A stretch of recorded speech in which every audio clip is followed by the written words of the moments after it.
평강이 넘치기를 빕니다.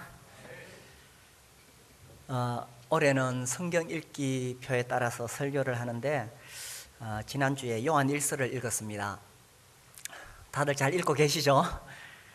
예, 2장에 우리가 잘 아는 말씀, 오늘 본문 말씀, 세상을 사랑하지 말라 이렇게 되어 있습니다. 제가 이 말씀을 이제 읽고 또 이 말씀을 전해야 되겠다 하는 생각이 들었어요. 그래서 이제 이 말씀을 준비하면서 이런저런 생각이 들었습니다. 그리고 이렇게 준비하는데 손에 잘 안 잡히는 거예요. 그래, 왜 그런가 생각해 보니까 이게 참 만만한 문제가 아닙니다. 사실 여기서 1시간 우리가 말씀을 듣지만 이제 예배당 밖에 나가면 우리는 일주일 내내 세상 속에서 살아갑니다. 그런데 세상을 사랑하지 말라고 하면 들을 때는 그렇지 그렇게 생각하지만 막상 나가보면 이게 만만한 문제가 아닙니다. 그래서 이건 내가 준비를 해서 말씀을 전하는데 그래 뭐 설교 잘 들었다 이렇게 끝이 난다면 이게 무슨 의미가 있겠는가. 이 말씀이 과연 내 삶에 얼마나 영향을 주고 변화를 일으킬 것인가, 그런 생각을 하다 보니까 이 말씀이 잘 정리가 되지 않는 거예요. 그리고 또 가만히 생각해 보니까 저도 마찬가지로 이 세상에 물결이 계속 밀려오는데 피할 수가 없거든요. 그래서 이게 참 쉬운 문제가 아니구나 이런 생각이 들었습니다. 그렇지만 우리가 다시 한번 또 이 시간에 세상에 대해서 성경이 뭐라고 말하는지 살펴볼 필요가 있다고 생각됩니다. 그래서 세상에 대한 이 성경의 관점을 우리가 또 바르게 알 필요가 있다는 것이지요. 이제 성경 여기서 세상이라고 말할 때는 하나님께서 처음에 창조하신 보시기에 좋았더라 하는 그 세상을 말하는 것은 아니겠죠. 이 성경에서 말하는 이 세상은, 사랑하지 말라고 하신 이 세상은 창조주 하나님을 거절한 세상입니다. 그래서 세상이 저절로 생겼다고 말하죠.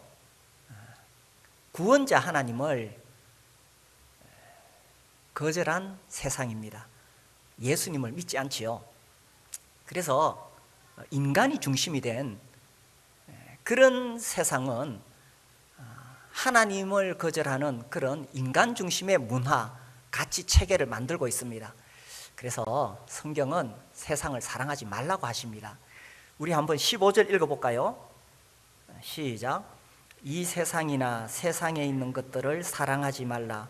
누구든지 세상을 사랑하면 아버지의 사랑이 그 안에 있지 아니하니. 그래서 이 세상에는 세속주의 물결이 넘치고 있습니다. 세속주의라고 말할 때는 인본주의죠. 이게 가장 밑바탕에 깔려 있습니다.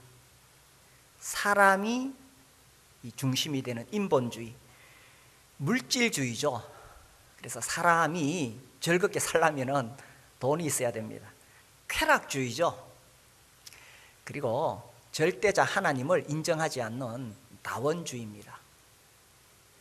이것이 밑바탕에 쫙 깔려 있습니다.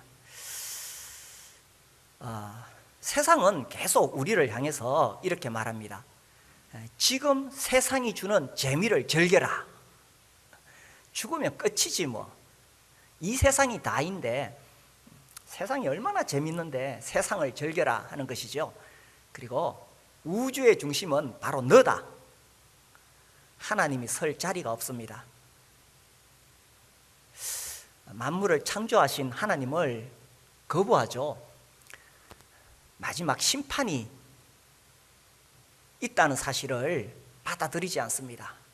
그래서 우주의 중심은 너고 지금 세상이 주는 재미를 즐기라고 세상은 끝없이 우리에게 설교하고 있습니다. 그런데 성경에 보면 사도들은 이 세상에 대해서 아주 강력하게 말합니다. 우리 요한 1서를 폈으니까 5장 19절을 볼까요? 특별히 이 사도 요한이 세상에 대해서 말씀을 많이 하시는데 5장 19절 우리 같이 한번 읽어볼까요? 시작.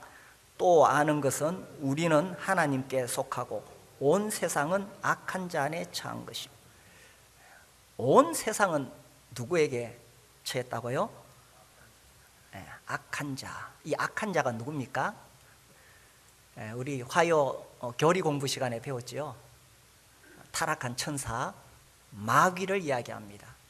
온 세상이 마귀 사탄에게 처해 있다는 것입니다.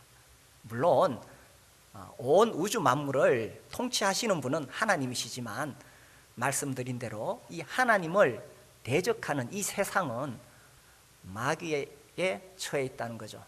그래서 그 마귀를 이 세상 임금이라고 표현하고 이 세상 신이라고 말하고 또 공중의 권세 잡은 자다. 성경에 그렇게 말씀하십니다. 그래서 이 세상은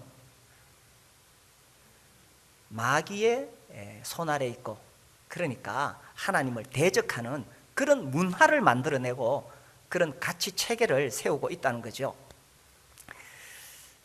그래서 세상에 대해서 경고합니다. 사도 야고보가 이렇게 말했죠. 한번 봅시다. 야고보서 4장 4절에 보시면 바로 그 앞에 베드로서 앞에 야고보서 4장 4절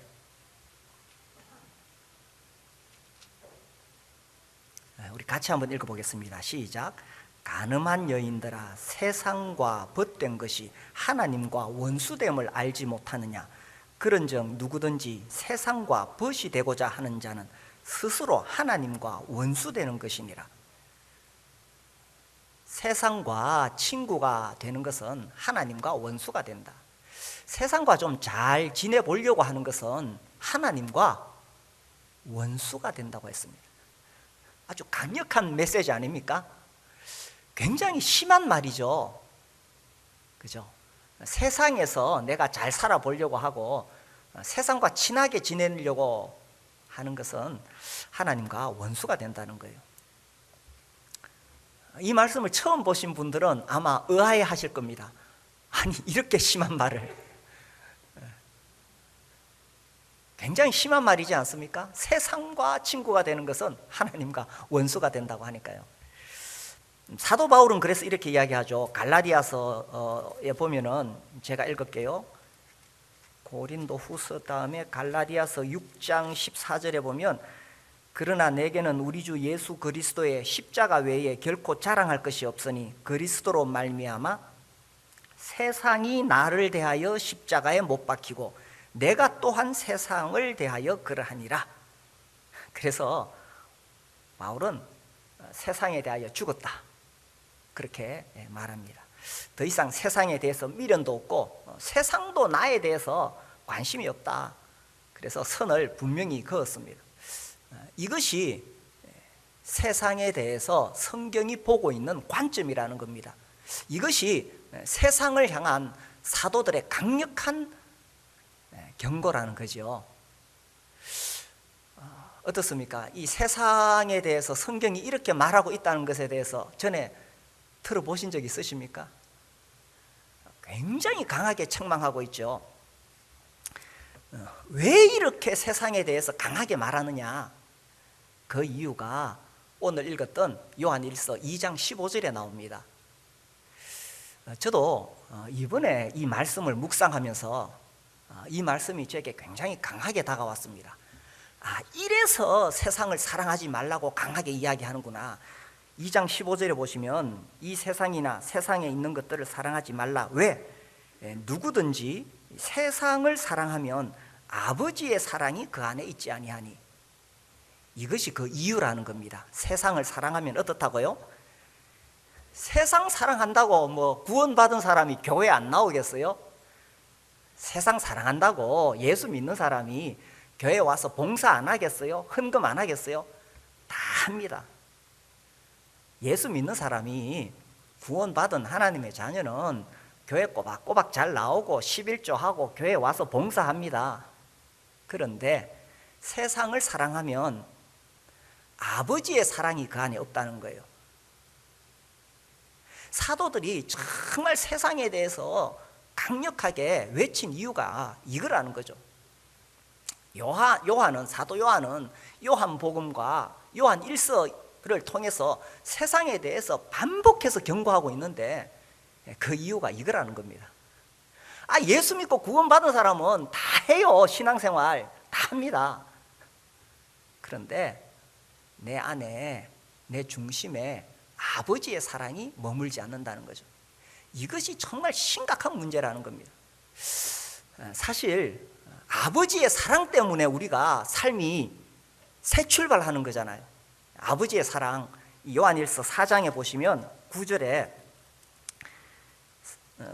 4장 9절에 이렇게 되죠. 우리 같이 읽어봅시다. 시작.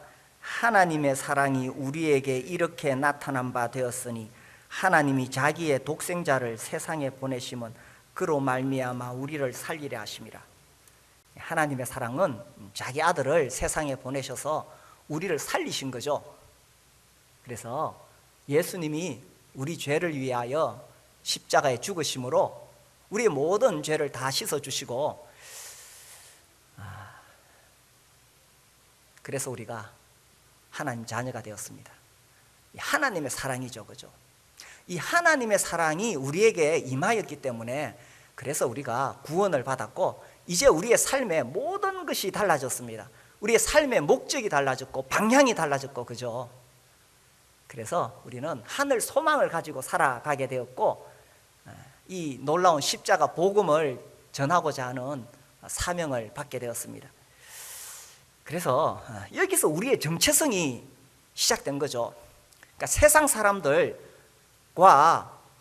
우리가 뭐가 다르냐, 여기서 선이 완전히 그어지게 되는 겁니다.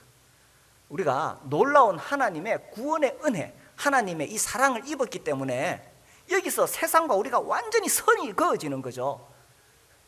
그래서 이 아버지의 사랑으로 우리가 거듭났고, 여기서 사실 모든 것이 결정이 되는 겁니다. 그래서 이제는 더 이상 이 땅에 소망을 두지 않고 하늘에 소망을 두고 살아가게 됩니다. 기러기들이 하늘을 날아가다가 보니까 한 마리가 이렇게 땅을 내다보니까 그 윗떼들이 농부의 집에서 살고 있는데, 이거 참 보기 좋아요, 편해 보여요. 그래서 하늘을 날아가다가 그 농부 집에 내려앉았습니다. 때마다 농부가 먹을 것을 주네, 농부가 보호해 주네. 이거 참 좋아요. 이거 뭐 먹을 거 걱정 하나도 안 해도 되고, 뭐 농부가 다 해줘요. 그렇게 농부가 받아 먹는 거, 주는 거 받아 먹다 보니 1년이 후딱 지나갔습니다. 1년이 지나서 또 하늘을 보니 기러기 때 자기 동료들이 날아갑니다. 그래 이제 기러기가 이 정신을 차렸어요. 아이고, 내가 지금 거위들하고 사는 존재가 아니지, 나는 저기 하늘을 날아가야지 하고 날개를 펴서 퍼득이는데 이게 힘이 안 되네. 그리고 농부가 주는 거 자꾸 받아 먹다 보니까 뚱뚱하게 살이 쪄서 몸이 비대해져서 날아갈 힘이 없는 거예요. 우리가 아버지의 사랑을 깨닫고 하늘의 부르심을 받았잖아요. 그런데 세상이 주는 거 넙죽넙죽 받아 먹다 보면 하늘을 날아갈 힘이 안 생기는 겁니다. 그래서 왜 세상을 사랑하지 말라고 하셨느냐? 아버지의 사랑이 머물지 않으면 하나님이 주신 하늘 소망이 다 사라지게 되고 이 땅에 있는 동안 십자가 복음 전해야 되는데 그 사명을 잃어버리기 때문이죠.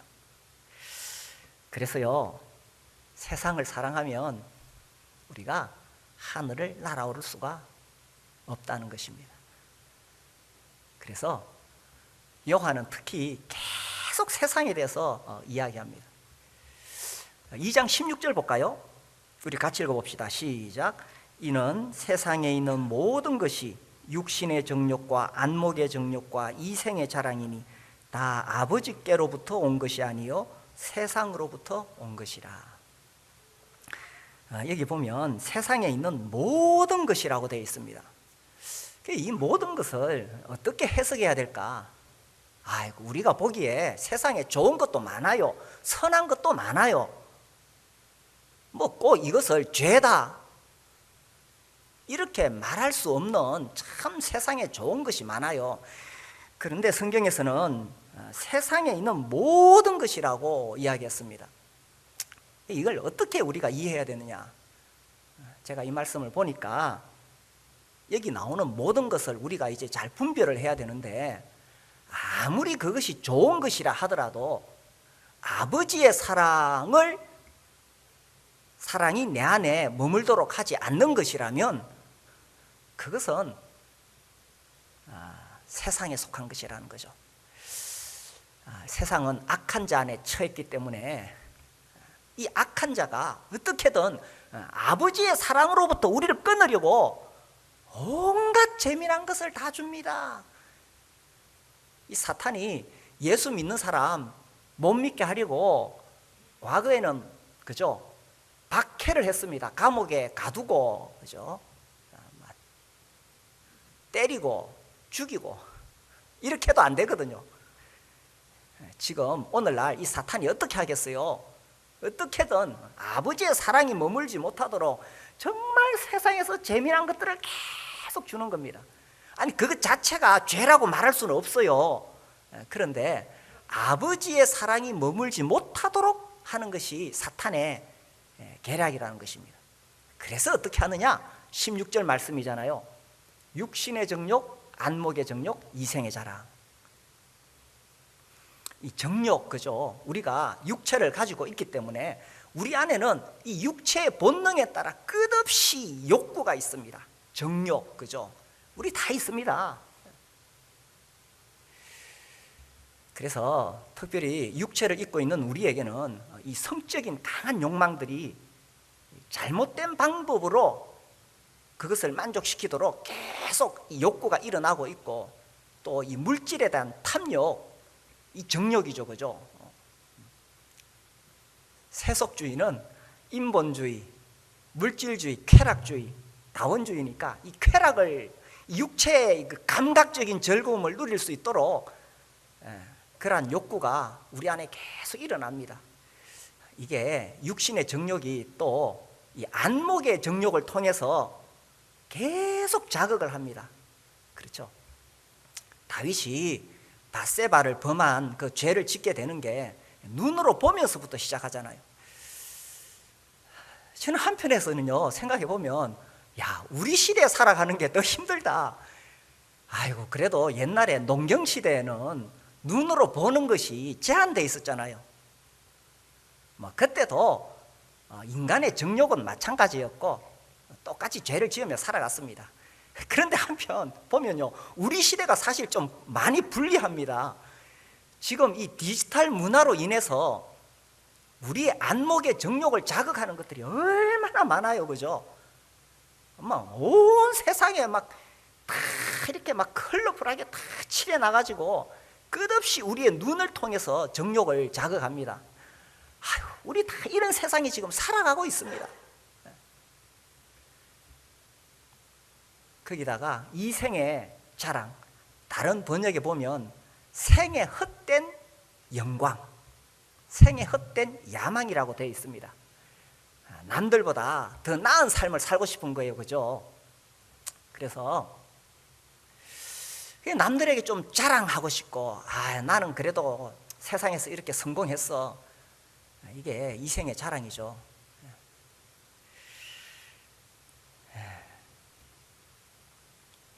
그래서 요즘은 뭐 또 인스타그램 통해서 뭐 물론 거기에 자기의 좋은 추억을 담아두기도 하지만 결국 뭐 자랑질하는 거잖아요. 나 이런 거 하고 있어. 이생의 자랑이죠. 우리가 이런 시대에 살아가고 있습니다. 요즘은 우리나라가 정말 이렇게 이 수준이, 생활 수준이 굉장히 높죠. 뭐 웬만한 선진국 사람들 하는 거 다 누립니다. 그런데 뭐 사실 20년, 30년 전만 해도 해외여행 한번 갔다 오면은 큰 자랑거리잖아요. 골프채 메고 다니면 큰 자랑거리였습니다. 요즘은 뭐 아주 보편화됐어요, 그죠? 우리나라 뭐 해외여행 다니고 뭐 골프 치는 거 아주 대중화되었습니다.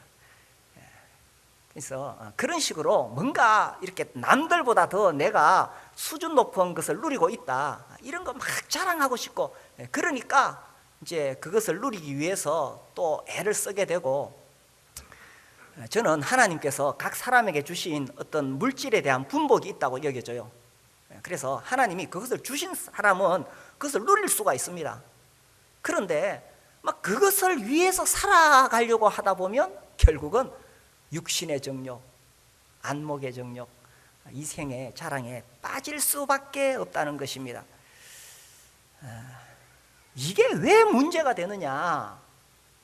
우리도 세상 살면서 얼마든지 누릴 수 있는 거 누릴 수 있잖아요. 저는 뭐 아주 금욕적인 것을 지금 성경이 말하고 있다고 생각하지 않습니다. 그런데 이 16절 말씀에서 우리에게 하시고자 하시는 말씀이 뭐겠어요? 세상에 있는 모든 것이 육신의 정욕과 안목의 정욕과 이생의 자랑이라고 했을 때, 이 모든 것이 뭐냐? 결국 15절 말씀처럼 그것이 내 안에 아버지의 사랑이 머물게 하느냐 안 하느냐, 이걸로 분별할 수 있다고 생각합니다. 아이고, 이렇게 좋은데, 그죠? 16절의 끝에 보면 육신의 정욕, 안목의 정욕, 이생의 자랑이니 다 아버지께로부터 온 것이 아니요. 왜 문제가 되느냐? 아버지께로부터 온 것이 아니요, 세상으로부터 온 것이기 때문에 문제라는 것입니다. 제가 이 말씀 보면서 그 찬송이 생각났어요. 예수님이 좋은 걸 어떡합니까? 그런데 이게 아버지의 사랑이 머물면 이런 찬송이 막 나와요. 뚱따당 뚱땅, 그죠? 예수님이 좋은 걸, 아버지의 사랑이 머물면 이렇게 되는데, 세상을 사랑하면 이 세상이 좋은 걸 어떡합니까? 뚱따당 뚱땅.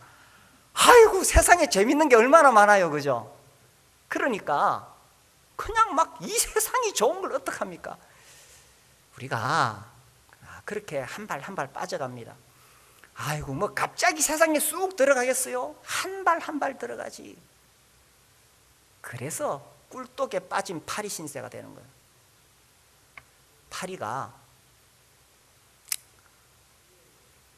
꿀 먹을 때, 그죠? 처음에는 꿀독 가에 앉아서 꿀 빨다가 아이고, 그 맛에 취해서 한 발 집어넣고 또 한 발 더 집어넣고, 그래 꿀 빨고 있다가 사람이 오니까 아이고, 날아가야지. 못 날아갑니다. 그래서 우리도 모르는 사이에 그렇게 한 발 한 발 빠져 들어가게 되니까 세상을 사랑하지 말라는 거죠. 이 세상은 하나님 없이도 얼마든지 인생을 즐기며 살 수 있다, 이거를 보여주기 위해서 끝없이 재미있는 것들을 우리에게 제공합니다. 그런데 그 결국은 허무함밖에 없다는 것입니다. 세상의 그 모든 즐거움을 다 누려보고 이야기하잖아요. 헛되고 헛되도다. 그래서요, 왜 세상을 사랑하지 말라고 하시느냐? 아버지로부터 온 것이 아니니까. 아버지로부터 온 것이 아니면 아버지의 사랑이 내 안에 머물지 못하게 합니다. 그래서요, 사탄의 전략이 뭐냐? 끝없이 재미있는 것을 계속 줘서 거기에 빠져서 인생을 허비하게 하는 거죠. 아버지의 사랑이 머물면 우리에게는 땅의 소망이 아니라 하늘의 소망이 늘 있겠죠. 그리고 우리 마음에 아버지의 사랑을 전하고자 하는 사명감이 있게 됩니다. 그래서 구원받은 사람이 이 땅에 사는 동안에 십자가 복음 전하면서 사는 것이 당연한 것인데, 이 세상에 재미있는 것에 계속 빠져들게 되면 하늘 소망 사라지고 땅의 사명도 망각하게 돼버리니까 이게 사단의 전략인 거죠.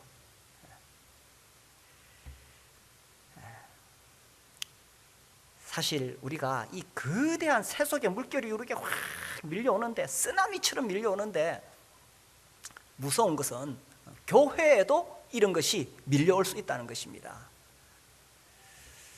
교회는요, 세상과 다릅니다. 그렇죠? 하나님께서 교회를 세우셔서 세상과 구별하려고 했습니다.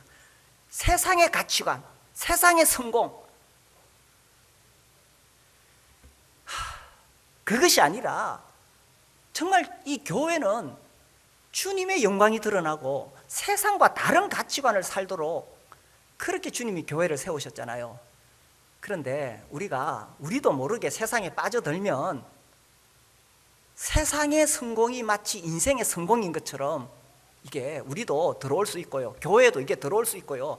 그리고 무서운 것은 이것이 나도 모르게 우리 자녀들에게도 흘러갈 수 있다는 것입니다. 우리 자녀들도 이 부모를 통해서 그래, 세상에서 성공하는 것이 성공이야, 인류대학 가는 것이 성공이고, 그죠? 그것이 아닌데 말입니다. 그래서 오늘 우리가 다시 한번 생각할 수 있으면 좋겠습니다. 그래서 세상을 이기라고 이야기하십니다. 요한일서 5장에 보면요, 5장 4절입니다. 5장 4절, 무릇 하나님께로부터 난 자마다 세상을 이기느니라. 세상을 이기는 승리는 이것이니 우리의 믿음이니라. 5절 같이 읽읍시다. 시작. 예수께서 하나님의 아들이심을 믿는 자가 아니면 세상을 이기는 자가 누구냐? 예수께서 하나님의 아들이심을 믿는 자가 아니면 아무도 세상을 못 이깁니다. 예수께서 하나님의 아들이심을 믿는 순간에 우리는 구원받아 하나님의 자녀가 되고 우리는 하늘의 소망을 가지게 되죠. 예수님이 아니라면 우리도 여전히 세상에 그 즐거움을 위해서 살 수밖에 없습니다. 그런데 예수님께서 나를 구원하시고 나를 위해 피 흘려 죽으시고 부활하시고 이제 다시 오시지요. 그래서 우리의 소망은 예수님이 다시 오시는 하늘에 있습니다. 죄와 상관없이 자기를 바라는 자들에게 두 번째 나타나시리라. 그래서 이 아버지의 사랑, 예수님이 나를 구원하셨다는, 여기서 사실 모든 것이 결정이 되어지는 거예요. 여기서 결판이 나는 겁니다. 예수님을 하나님의 아들로 믿느냐 안 믿느냐, 여기서 모든 것이 결판이 나버리죠. 예수가 하나님의 아들이라는 사실을 모르는 사람은 그냥 세상에 취해서 살 수밖에 없습니다. 그러나 참으로 예수가 하나님의 아들이시오 나의 구원자시다, 이건 믿는 순간 모든 것이 결판이 날 수밖에 없는 겁니다. 그래서 이제는 우리가 세상에 물들지 않고 세상의 성공과 세상의 영광을 위해 살지 않고 하늘 소망을 가지고 살아가는 거죠. 지금 생각하면 참 이 영회, 제가 영회는 하지 말라고 지난주 설교 세미나에서도 막 강조했습니다. 근데 하여튼 제가 청년 시기에 굉장히 그 감동을 받고 지금도 자주 기억이 나요. 레위기 보면 먹을 수 있는 물고기가 있잖아요. 뭡니까? 비늘과 지느러미를 가진 물고기를 먹을 수 있습니다. 그래서 그 뱀장어나 메기 이런 거는 유대인들이 안 먹죠. 그래서 이제 해석을 하자면 이 비늘은 갑옷이라, 세상으로부터 이 세속의 물결로 물들지 않는 갑옷이라, 지느러미는 물살을 거슬러 올라가는 그 힘이 지느러미에 있잖아요. 그래서 이 세속의 물결이 밀려오더라도 그리스도인들은 이 갑옷을 입고, 그죠? 이 지느러미로 힘차게 물살을 거슬러 올라가야 되지, 이 세속의 물결에 떠내려가면 안 된다. 제가 청년 시절에 들었는데, 그 영해요, 영해, 이렇게 해석하면 안 돼요. 그런데 굉장히 감동이 되고 지금도 교훈이 되고 있습니다. 그래서 예수가 하나님의 아들임을 믿는 사람들은 이 세상 물결에 떠내려가는 것이 아니라 그 세상 물살을 거슬러 올라가는 그런 살아있는 물고기들이죠. 왜 세상을 사랑하지 말라고 하셨느냐? 세상 사랑하면서도 다 신앙생활 할 거 다 할 수 있어요. 그런데 아버지의 사랑이 머물지 않으니까. 그러면 그죠, 우리가 겉으로는 다 하는데 내 중심에 아버지의 사랑이 머물지 않는다면 이것보다 더 심각한 게 어디 있겠어요. 마음이 공허하니까 아버지의 사랑만이 정말 내 영혼을 채워줄 수 있는데 아버지의 사랑이 머물지 않으니까 다 세상의 쾌락을 탐닉하게 되고 다 빠져들게 되고 결국 돌아서면 허무하고 그러다 보니 세월 후딱 지나가 버리고 주님이 주신 사명 다 놓쳐버리고 이게 사단의 전략이라는 겁니다.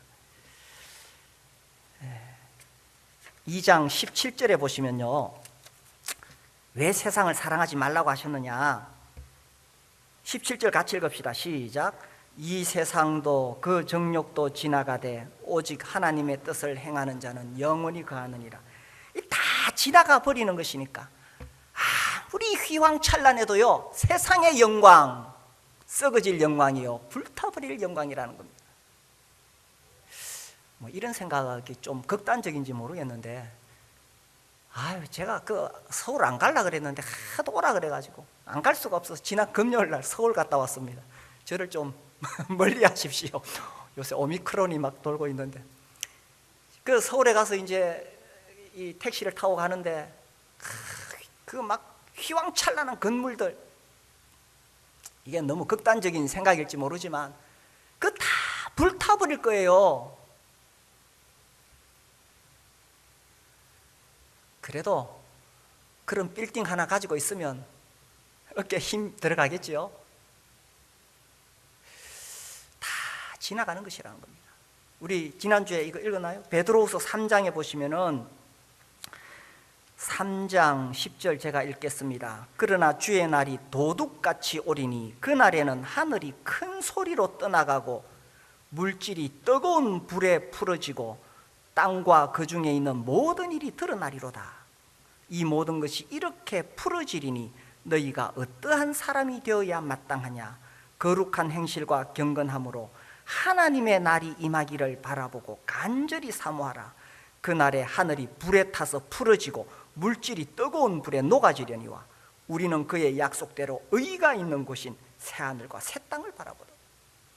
예수께서 하나님의 아들이심을 믿는 사람만이 이 말씀을 이해할 수가 있습니다.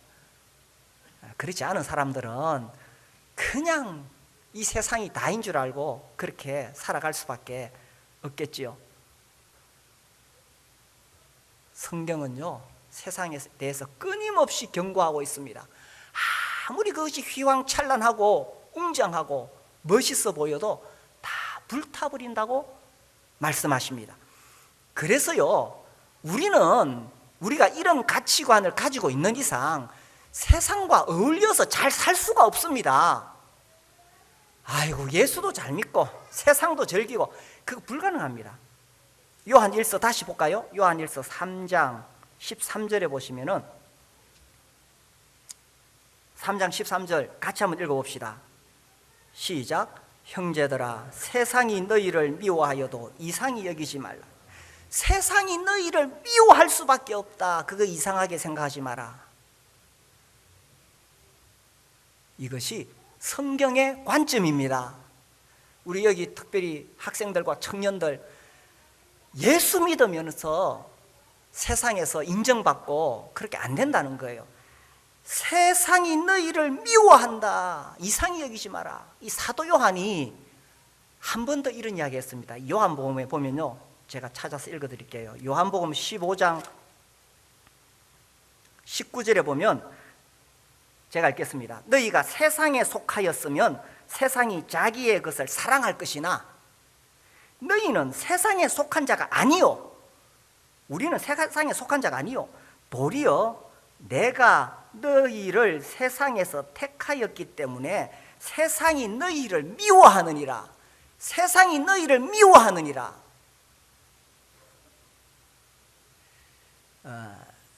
유명한 20세기, 19세기, 20세기 전도자 D.L. 무디가 있죠. 그 무디에게 어떤 청년이 내가 드디어 예수님 영접하고 구원받았습니다. 내가 이제 예수 믿게 되었으니 세상을 멀리해야 되겠지요. 그러니까 D.L. 무디가 시웃으면서 아니, 그럴 필요 전혀 없어. 형제가 세상을 버릴 필요 없어. 형제가 예수님 믿으면 세상이 형제를 버릴 거야. 우리가 예수님을 믿으면 세상이 우리를 미워한다는 것입니다. 그렇다고 해서 우리가 막 세상과 벽을 치고 세상 사람들 막 가까이 안 하고 그렇게 이상하게 살라는 뜻은 절대로 아닙니다. 그렇지만 예수 믿는 사람이 예수님 바로 믿고 있으면 세상이 우리를 미워할 수밖에 없다는 것입니다. 이것이 성경이 세상에 대해서 이야기하는 관점이에요. 그래서요, 영원한 것을 위해 살라는 것이 요한일서 2장 17절 말씀이죠. 이 세상도 그 정욕도 지나가되 오직 하나님의 뜻을 행하는 자는 영원히 거하느니라. 그저 세상에서 잘 되는 것이 잘 되는 것처럼, 성공한 것처럼 정말 이 교회에 그런 가치관이 들어와서는 안 된다는 이야기입니다. 루저라 그러죠. 요새 그런 말 많이 쓰더라고요. 실패한 사람, 뒤처지는 사람, 루저라고 그러더라고요. 어쩌면은 예수 믿는 사람이 세상에서는 루저처럼 보일지도 모릅니다. 아이고, 어째 세상을 저렇게 살아가나. 어리석어 보일지 모릅니다. 그렇다고 우리가 세상에서 적당히 살고 그냥 게으르게 살아가지고 그렇게 된다, 그런 뜻은 절대로 아닌 거 아시죠? 우리는 오히려 더 열심히 살아야 됩니다. 그러나 세상이 추구하는 것과는 다른 하늘의 소망을 추구하기 때문에 세상 사람들이 우리를 보면 어리석어 보이는 거예요. 그래서 이 세상도 그 정욕도 다 지나가는데 그 쓸데없는 거 그거 붙잡고 이 세상에서 성공하려고 그렇게 살다가 인생 허비하지 말라고 계속 그렇게 경고하시는 거예요. 그래서요, 우리의 정체성을 올바로 가질 필요가 있다는 것입니다. 신앙은 시간 싸움이에요. 요즘 제가 그런 생각이 들어서 지난 주일 주보에도 그렇게 실었지요. 신앙은 시간 싸움입니다. 우리가 대부분 다 세상에서 살아가기 때문에 계속 세상의 영향을 받거든요. 그래서 교회에서 어떻게든 화요일 날 성경 공부, 수요일 날 집회, 목요일 날 목장, 주일 날 예배, 그 외에도 막 계속 만들어 놓습니다. 이것이 나를 지켜줍니다. 내가 목장 안 나가면 그 시간에 무릎 꿇고 기도하겠어요? 세상 접하고 있습니다. 그러면 세상의 것이 나한테 들어올 수밖에 없어요. 아이고, 그 성경 공부 내가 이미 다 아는데. 그렇지요. 신앙생활 20년, 30년 하면 더 배울 거 없습니다. 다 압니다. 그럼에도 불구하고 왜 내가 그 시간에 참여하느냐? 그 시간에 그거 안 하면 내가 그럼 성경 연구하고 있느냐? 세상 접하고 있습니다. 신앙은 시간 싸움입니다. 그래서요, 교회에서 자꾸 귀찮게 하지요. 이거 해라, 저거 해라. 자꾸 귀찮게 하지요. 그것이 나를 지켜주는 거예요. 그거 안 하면 세상 접하고 있고 세상의 가치관이 계속 나를 세상으로 물들일 수밖에 없다는 것입니다. 이제 정리를 해야 되겠습니다. 어떻습니까? 오늘 성경이 말하는 세상에 대한 관점을 제가 안타까운 마음으로 전했습니다. 저도 마찬가지고요. 제가 이 말씀 준비하면서 마음이 참 이렇게 안정되지 못한 게 우리 성도들 뿐만 아니라 저도 이런 정말 유혹이 강한 세상에 살다 보니 저도 마찬가지인 거예요. 세상이 얼마나 알록달록한 것으로 유혹하는지 모릅니다. 세상이 얼마나 재밌는데 이 세상이 좋은 거예요. 나중에 이거 부르지 마세요. 그래서 끝없이 육신의 정욕, 안목의 정욕, 이생의 자랑으로 우리를 잡아 끄는데 우리가 정신 차리지 않으면 이 거대한 물결에 그냥 휩쓸려 내려갈 수밖에 없다는 거죠. 그래서요, 왜 세상을 사랑하지 말라고 하셨느냐? 분명합니다. 세상을 사랑하면 아버지의 사랑이 내 안에서 사라지는 거예요. 아버지의 사랑이 사라지는 순간 내 마음을 뭘로 채우겠어요? 더 세상으로 빠질 수밖에 없습니다. 악순환이 계속되는 거예요. 우리 마음에는 늘 이 아버지의 사랑이 있어야 됩니다. 나를 위해 독생자를 십자가에 내어주신 아버지의 사랑이 내 안에서 늘 잘 머물러야 되겠죠. 나를 위해 머리에 가시관 쓰시고 온몸에 채찍 맞으시고 두 손과 발에 십자가에 못 박히신 그 예수 그리스도 아들을 보내신 그 아버지의 사랑이 내 안에 늘 있어야 되겠죠. 왜 내 마음이 공허합니까? 내가 예수 믿고 신앙생활을 하고 있는데 왜 내 마음이 공허합니까? 이유는 하나입니다. 세상 사랑하고 있기 때문에. 이유는 하나입니다. 아버지의 사랑이 내 안에서 충만하지 않기 때문이죠. 아버지의 사랑이 내 안에 충만하면 세상에 어떤 것도 바꿀 수 없네. 예수님이 좋은 이렇게 찬송이 나오겠죠. 근데 아버지의 사랑이 머물지 않으면 어떤 것으로도 내 심령 채울 수 없습니다. 아버지의 사랑이 내 안에 머물기 때문에 인생을 보는 관점이 달라지고 우리의 소망이 달라지고 이 땅에서 십자가 복음 전해야 되겠다는 사명이 새로워질 수밖에 없는 거죠. 아버지의 사랑이 머물고 아버지의 사랑을 전하는 그런 삶을 우리 모두 함께 살아갈 수 있게 되기를 바랍니다. 기도하겠습니다.